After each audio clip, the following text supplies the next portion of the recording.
lamang iyong na seryoso sa iyong pagmamahal,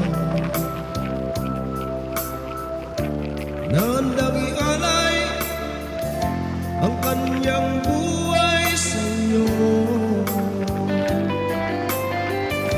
Hihira na ngayon ang may pinagod, kaya pag nagmahal, ingatan mo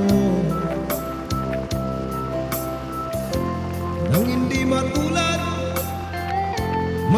sa nangyari sa iba.